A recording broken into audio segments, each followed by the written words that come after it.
Bienvenue dans le Journal de l'Afrique. À la une de cette édition, la nouvelle constitution rwandaise adoptée à l'unanimité par les députés, un texte qui permettra au président Paul Kagame de briguer un troisième mandat. Un amendement lui a été spécialement dédié. Il faudra encore que le projet passe devant le Sénat. Un référendum doit aussi être organisé. Zanzibar, toujours dans l'attente des résultats officiels de la présidentielle en Tanzanie, le scrutin a été annulé dans l'archipel autonome. À Dar es Salaam, John Magufuli a été proclamé président de la République. 50 ans après, le mystère autour de l'enlèvement de Ben Barka reste entier. L'opposant marocain avait été enlevé à Paris devant la brasserie Lippe le 29 octobre 1965. Où en est l'enquête? Pour en parler, son fils, Bachir Ben Barka, sera avec nous. Vers une nouvelle constitution au Rwanda, le texte a été adopté à l'unanimité par les députés. Cette réforme ouvre notamment la voie à un troisième mandat pour le président Paul Kagame.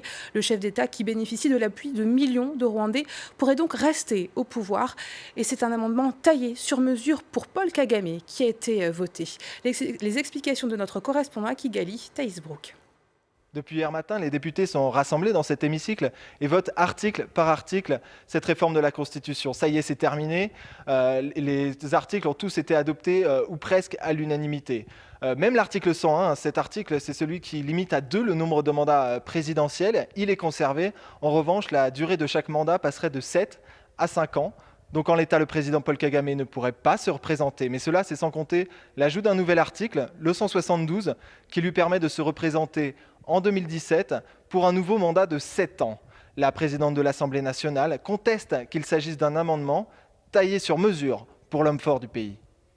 Le Rwandais qui va présenter sa candidature à la présidence de la République sera élu après 2017 pour un mandat de 7 ans.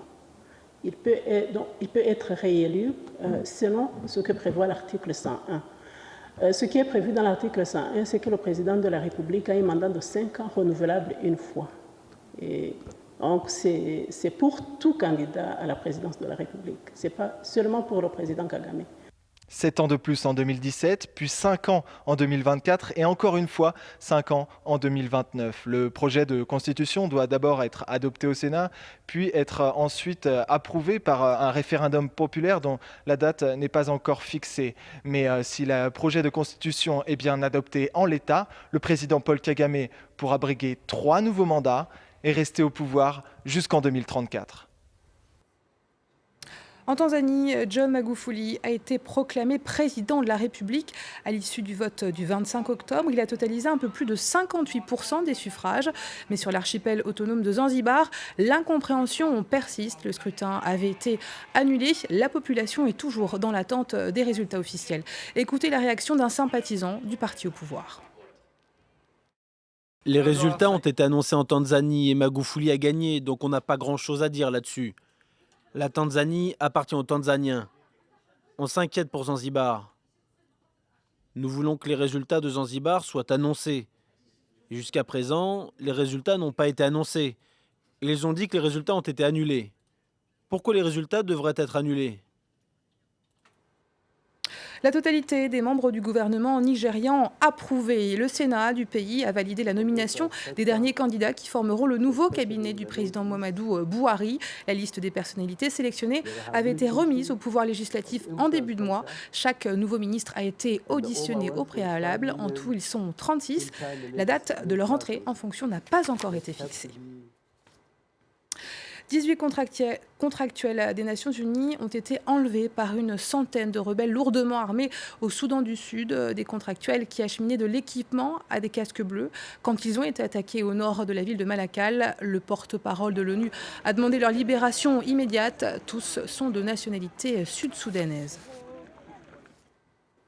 La lutte contre le terrorisme se poursuit au Mali. 7 djihadistes ont été tués hier soir dans la région de Mopti, dans le centre du pays, lors d'affrontements avec l'armée. Les combats se sont déroulés dans une zone boisée, à une trentaine de kilomètres de la frontière avec le Burkina Faso, où les djihadistes tentaient d'installer une base. Et c'est dans ce contexte que s'est achevée la 5e session du comité de suivi de l'accord de paix au Mali, en présence des groupes armés du nord du pays, mais aussi de ministres et sous l'égide de la médiation internationale. Et le président du comité s'est félicité des dernières avancées. On l'écoute. Depuis la dernière session qui s'est tenue fin septembre, il n'y a plus de problème, il n'y a plus de recours à la violence sur le terrain. Bien au contraire, à l'initiative de certaines parties dans le gouvernement malien, il y a même eu des pourparlers très positifs qui ont permis d'enregistrer des accords inter- et intracommunautaires qui, de mon point de vue, contribuent énormément à ce que la hache de guerre soit définitivement enterrée. Le 29 octobre 1965, Mehdi Ben Barka était enlevé en plein cœur de Paris devant la brasserie Lippe. Le corps de l'opposant marocain n'a jamais été retrouvé. Que s'est-il passé? Qui l'a assassiné? 50 ans après, le mystère n'a toujours pas été élucidé. Le rappel des faits avec Lucie Debiol. Il était considéré comme un Che Guevara africain. Mehdi Ben Barka, figure de proue du mouvement tiers-mondiste au Maroc. Le 29 octobre 1965 à Paris, l'homme disparaît. Ce jour-là, il a rendez-vous avec un cinéaste et un journaliste devant la brasserie Lippe, boulevard Saint-Germain. Sur le trottoir, il est interpellé par 2 policiers. Après être monté dans une voiture banalisée, il est emmené à Fontenay-le-Vicomte, dans la maison d'un chef du grand banditisme. Plus personne ne le reverra. L'enquête établit très vite que l'enlèvement de Ben Barka a été planifié par les services secrets marocains, aidés par des Français et des agents israéliens.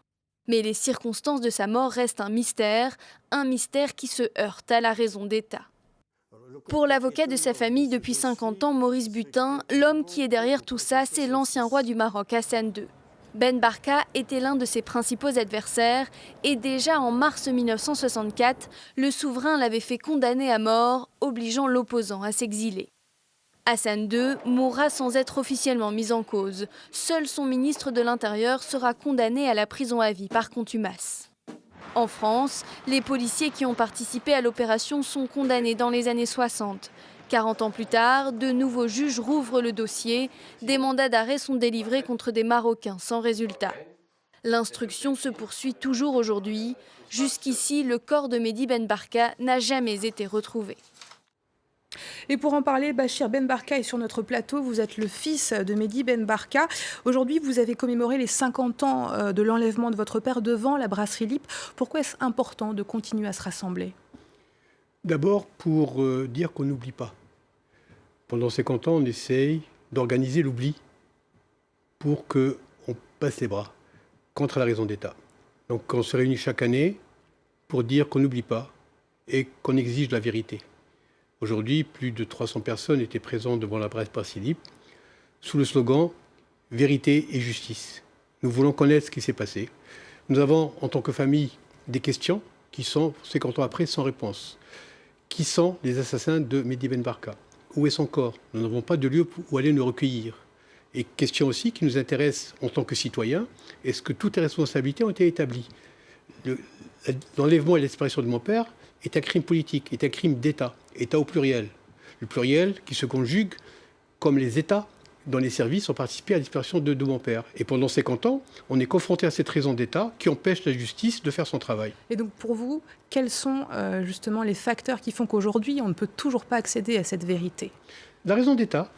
Au Maroc, les témoins, j'appelle témoins par euphémisme parce que certains étaient des acteurs en 1965, connaissent la vérité. Mais ils ne veulent pas, ou on les empêche de témoigner devant la justice.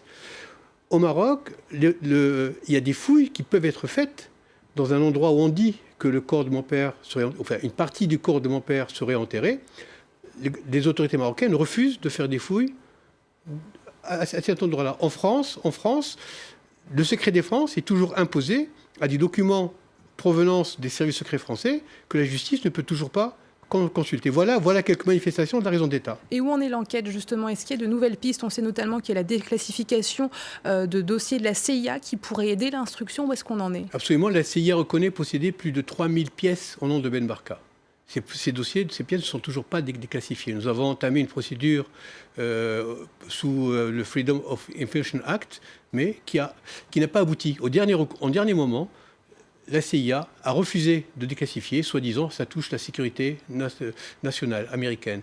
Mais en France, il y a encore des dossiers qui ne sont pas déclassifiés. Aujourd'hui, le ministère de la Défense refuse de lever le secret défense sur des dossiers concernant les services français qui sont impliqués dans la disparition de mon père. Donc là, on est en présence d'une situation où le ministère de la Défense est juge et partie en même temps.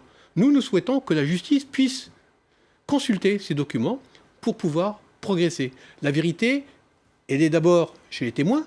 Ils vieillissent. J'espère qu'ils auront longue vie pour qu'un jour, leur conscience, s'il leur reste un peu de conscience, leur permette de dire ce qu'ils savent. Mais aussi, cette vérité se trouve dans les documents des différents services français, américains, israéliens ou marocains. Vous parlez justement du Maroc. Est-ce que vous êtes retourné au Maroc et est-ce que vous vous battez sur les deux fronts, c'est-à-dire le front marocain et le front français? Nous sommes retournés avec ma famille au Maroc en 1999 après la mort de Hassan II.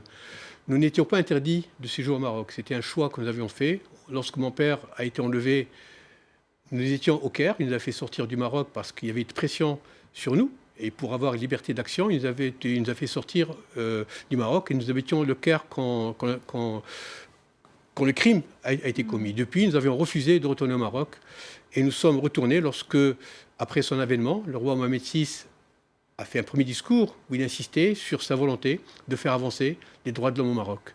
Et nous avons décidé à ce moment-là de rentrer au Maroc. Nous sommes rentrés en novembre 1999 avec ma mère, nos compagnes, nos enfants, les petits-enfants de Mehdi, pour d'abord, bien sûr, renouer avec le Maroc, mais également, et là ça a été clairement dit aux autorités marocaines, pour continuer notre combat pour la vérité.